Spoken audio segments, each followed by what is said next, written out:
The Thramas Crusade. Following the victory of the Drop Site Massacre, Horus called a meeting of the Primarchs of 8 of the traitor legions, minus the participation of the Alpha Legion's Primarch, Alpharius, aboard his flagship, the Vengeful Spirit. 5 of the Primarchs, including 4 who had fought at Istvan V, met in person, including Horus, Fulgrim, Angren, Mortarion, and Lorgar.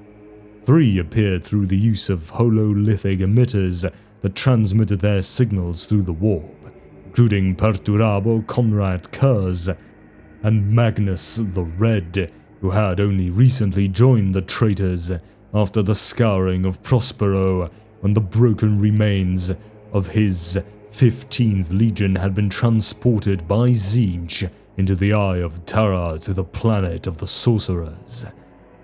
The Thousand Sons, bitter at what they perceived as their betrayal by the Emperor, now willingly became the 9th Traitor Legion.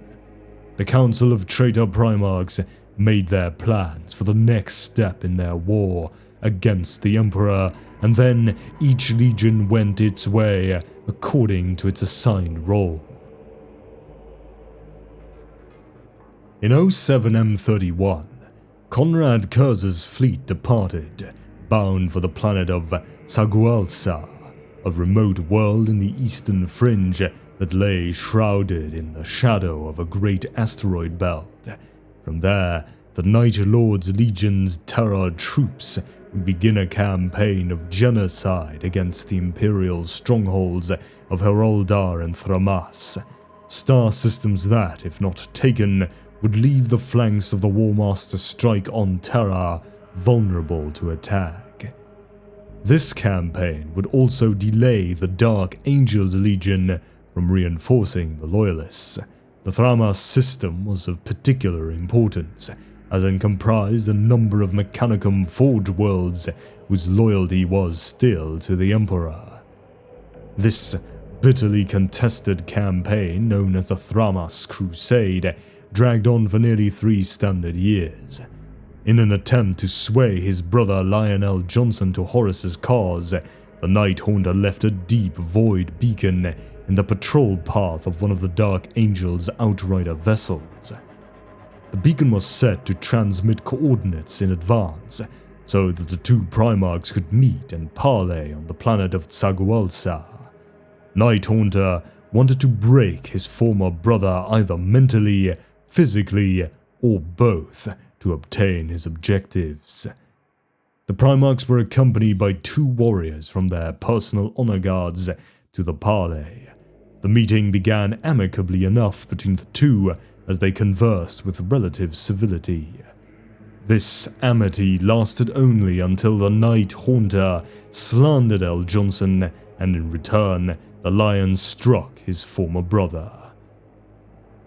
This melee further degenerated into an all-out brawl between the 2 sides, as Curze strangled the life out of L. Johnson. One of the Dark Angel's honor guardsmen ran his sword through the Night Haunter's back, saving his Primarch's life.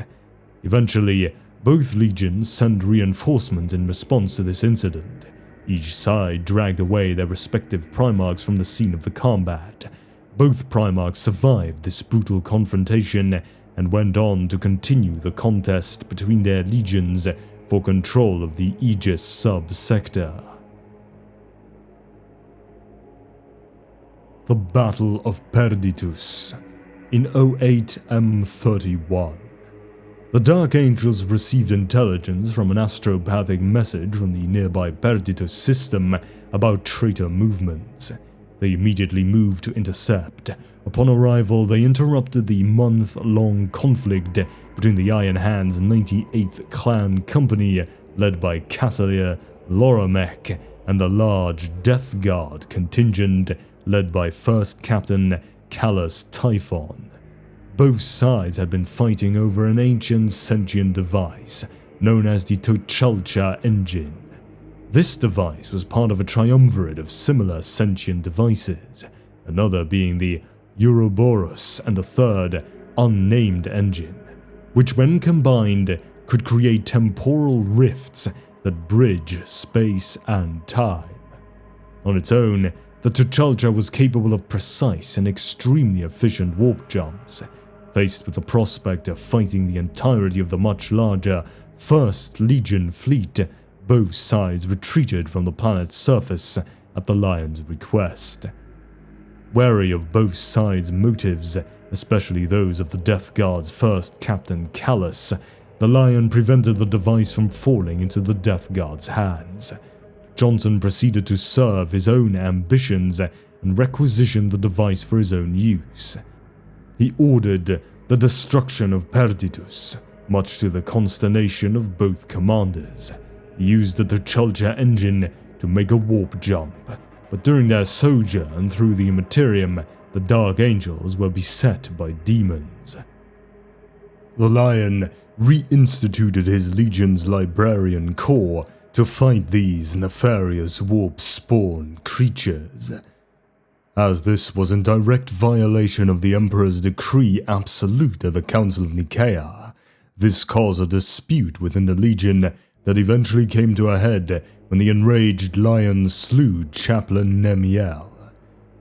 During the height of the Battle of Perditus, the Lion encountered the greater demon of Tzeentch, known as Kairos, Fate Weaver, who attempted to convert the Primarch to the cause of the ruinous powers, but failed miserably, as he had nothing to sway the Lion to their cause. The Lion told the foul creature that absolute loyalty to the Emperor was reward enough, and impaled the Lord of Change through its black heart. At the same time, he mockingly asked the demon if he had foreseen his defeat. Hunting the Night Haunter. Utilizing the T'Challa engine a second time, the Dark Angels were able to execute a meticulously planned ambush on the Night Lord's fleet while it was in transit across the Tsagualsa sub-sector that saw the back of the Night Lord's Legion broken and their Primarch mortally wounded after having faced his brother L. Johnson once again in mortal combat.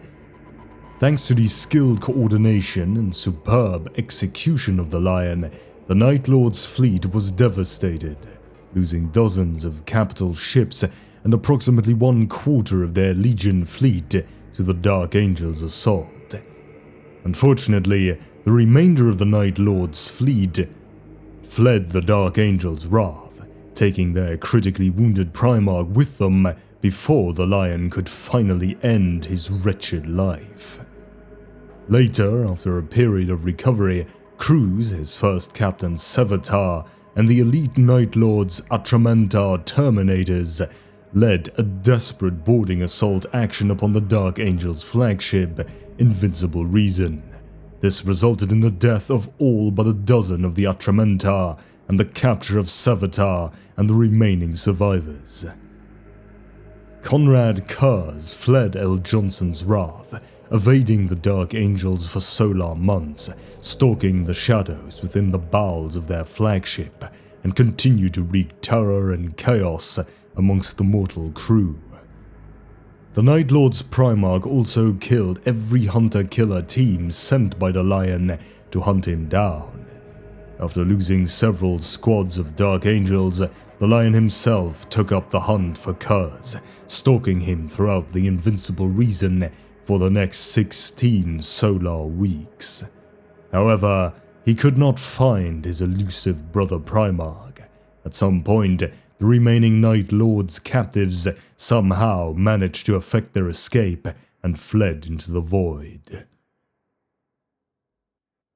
Imperium Secundus. With the torrential ruin storm raging, blocking out the light of the Astronomicon and causing warp travel to be all but impossible, the Imperium was effectively cut in half during much of the Horus Heresy following the Battle of Calv. The Dark Angels came to the realization that they were unable to return to Terra to assist in its defense, even with the use of the T'Challa engine. Miraculously, they managed to lock onto the beacon of the strange alien device known as the Pharos on the world of Sothar, which guided the First Legion fleet safely through the warp and to the realm of Ultramar's capital world of Macridge. There, they were greeted by Robert Guilliman and Sanguinius, whose Blood Angels legions was also guided to the realm of Ultramar by the Pharos. The three Primarchs were instrumental in the foundation of the Imperium Secundus, as a means of continuing the fight against the traitors and securing the Emperor's great work. Guilliman proclaimed Sanguinius as the rightful heir to the Emperor and declared him the new ruler of Imperium Secundus. Lionel Johnson was made the Lord Protector of this new empire of humanity and supreme commander of all its military forces, a title that was similar to that of War Master. Unfortunately, the foundation of Imperium Secundus was marred when Curze escaped from the Invincible Reason and rampaged across Macridge, intent on spreading as much terror and chaos as he could.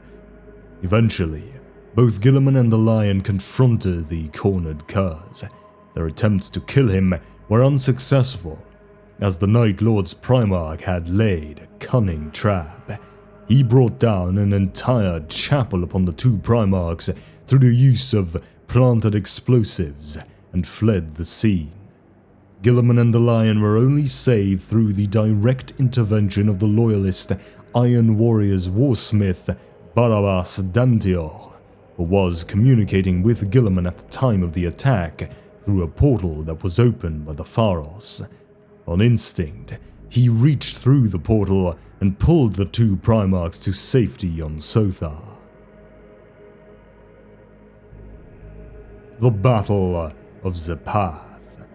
Feeling directly responsible for the Night Haunter's rampage on Macridge, the Lion continued to obsessively hunt his wayward former brother for the next 2 Terran years. In 11M31, he eventually was able to trace a slim lead on Curze's whereabouts to the Zapath system, which had since fallen to the Word Bearers and World Eaters forces during their Shadow Crusade. Farith Redlos, the lieutenant-elect of the Dark Angels' Dreadwing, was charged with leading the hunt for Conrad Curze upon the world of Zapath. The Dark Angels quickly uncover the horrors perpetrated by the Word Bearers for their dark rituals on that planet. Eventually, the Dark Angels took part in multiple engagements against the forces of both traitor legions, which culminated in the capital city of Numentis. The traitor forces were utterly annihilated by the victorious Dark Angels, and the world was left in the care of its surviving population. Meanwhile, another detachment of Dark Angels under Captain Ormond reinforced the Space Wolves against the Alpha Legion at the Alaxis Nebula, while another under Causewayne was tasked by the Lion with hunting down Callus Typhon following the Battle of Perditus. The Exile of the Lion. While continuing his obsessive hunt for the elusive Night Haunter, the Lion and Guilliman continuously clashed over policy, especially in regards to the security of Imperium Secundus. They were particularly vexed with how best to deal with the emergence of rebels on Macridge that the Lion was certain Curze had instigated. Following a suicide bombing of an Astartes convoy, the Lion used the First Legion to establish martial law on Macridge, certain that Curze was hiding within the rebellious Illyrium region. The Lion advocated the use of a massive, orbital saturation bombardment of the region to ensure Curze's death. Facing resistance from both Emperor Sanguinius and Guilliman, the Lion instead opted to deploy his legion's Dreadwing in order to flush out Curze and the rebels. During an attack on the city of Alma Mons, the Lion finally cornered the elusive Night Lord's Primarch, and the two came to blows. After a brutal confrontation, the Lion eventually emerged victorious, questioned his brother why he had turned away from the Emperor, to which Curze simply replied, "Why not?" Curze went on to explain that there was a monster in his head that he could not stop. Though he finally had Curze at his mercy, the lion couldn't bring himself to kill his brother, instead pummeled him again. He then ripped off Curze's backpack from his battle plate, lifted him over his head, and brutally brought the Night Haunter down across his knee, breaking his spine and paralyzing him. The lion brought the grievously wounded Conrad before Sanguinius and Guilliman to stand trial. A triumvirate was later held where Curze defended his actions, but refused to admit his guilt. Since each of the Primarchs had been created to perform a specific function, he argued he was merely acting according to his own nature, therefore had committed no crimes. The Night Lord's Primarch further divided Guilliman and the Lion by accusing the latter of secretly ordering orbital bombardment in direct violation of Guilliman's orders to prevent civilian casualties. Enraged, the Lion sought to kill Curze, but was halted by the words of Sanguinius as Guilliman snatched L. Johnson's lion's sword and broke the blade across his armored thigh in his fury. L. Johnson was furious, but Sanguinius dismissed the Lord Protector, ending the triumvirate. The Lion was then banished from Imperium Secundus. Taking his leave, the Dark Angels withdrew from Mackridge only hours later. Standing in the chamber of the Tuchalcha engine aboard the Invincible Reason, the Lion brooded over recent events. He questioned his actions over the course of the last few decades, the banishment of Luther, the death of Nemiel, as well as other decisions he had come to regret. As the Dark Angels made their final preparations to depart back to Caliban, the Lion went back to the Tuchalcha engine's chamber. He ordered the device to teleport himself and Holgin, Deathbringer, the voted lieutenant of the Deathwing, back to Mackridge. As Sanguinius prepared to execute Curze for his crimes, both the Lion and his lieutenant teleported directly into the chamber and told Sanguinius to stop. As troops entered the room, demanding the Lion surrender, L. Johnson explained his reason for the intrusion. He reasoned that Curze had the ability to see precognitive visions of potential futures, and repeated the Night Haunter's claim that his death would one day come at the hands of an assassin sent by the Emperor. If this was true, the Lion reasoned, then it was proof that the Emperor was still alive beyond the barrier of the Ruined Storm. Sanguinius knew the Lion's explanation rang true, as he recognized that his own precognitive visions of his inevitable death would also eventually come to pass. When Guilliman demanded to know what would become of Curze, the Lion knelt before his two brothers and promised that he would be Curze's jailer. Curze remained captive aboard the Invincible Reason, and occasionally the Lion would visit to speak with him in an attempt to gather information from his prophetic visions, but the Night Haunter rarely proved cooperative.